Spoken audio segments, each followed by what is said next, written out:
১৯৮২ সালের ২৪ মার্চ দিনটি ছিল বুধবার। ৪৩ বছর আগে দেশে সামরিক শাসন জারি করে রাষ্ট্র ক্ষমতা দখল করেছিলেন হোসেন মোহাম্মদ এরশাদ। সেটি ছিল রক্তপাতহীন একটি অভ্যুত্থান। এরপর প্রায় ৯ বছর গণতন্ত্রের টুটি চেপে ধরেন তিনি। ১৯৯০ সালের ৬ ডিসেম্বর সেদিন ছিল বৃহস্পতিবার। রাজনৈতিক দলগুলোর ক্রমাগত আন্দোলনের ফলে পতন হয় স্বৈরাচার এরশাদের। ১৯৯১ সালের ২৭ ফেব্রুয়ারি পঞ্চম জাতীয় সংসদ নির্বাচনের মধ্য দিয়ে শুরু হয় বাংলাদেশের গণতন্ত্রের পথে যাত্রা। এই ৩৫ বছরে দেশে ৭টি জাতীয় সংসদ নির্বাচন হয়েছে। সেই নির্বাচনগুলোর ফলাফল কেমন ছিল এক নজরে দেখে নেওয়া যাক। ১৯৯১ সালের সামরিক শাসক হোসেন মোহাম্মদ এরশাদের পতনের পর দেশে প্রথমবারের মতো সব রাজনৈতিক দলের অংশগ্রহণে একটি গণতান্ত্রিক নির্বাচন অনুষ্ঠিত হয়। সে বছরের ২৭ ফেব্রুয়ারি পঞ্চম জাতীয় সংসদ নির্বাচন হয়। অন্তর্বর্তী সরকারের অধীনে ওই নির্বাচনে বিএনপি বিজয়ী হয়। বাংলাদেশের সংবিধানে তত্ত্বাবধায়ক সরকার যুক্ত করার পর প্রথম নির্বাচন হয় ১৯৯৬ সালের ১২ জুন।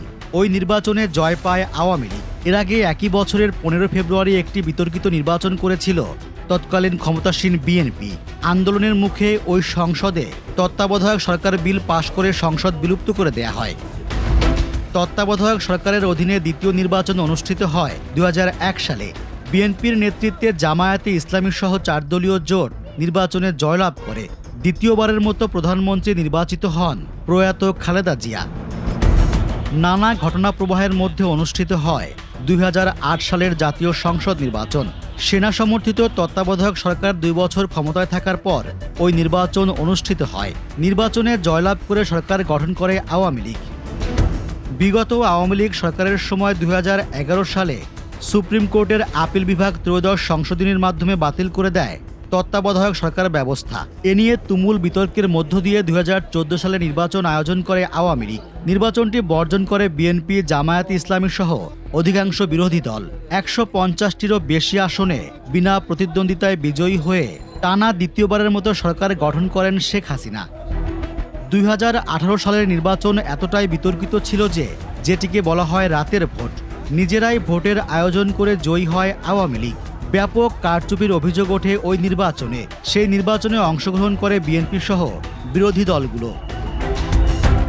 ২০২৪ সালের নির্বাচনের মাধ্যমে টানা তৃতীয়বার একতরফা জাতীয় নির্বাচন আয়োজন করে আওয়ামী লীগ।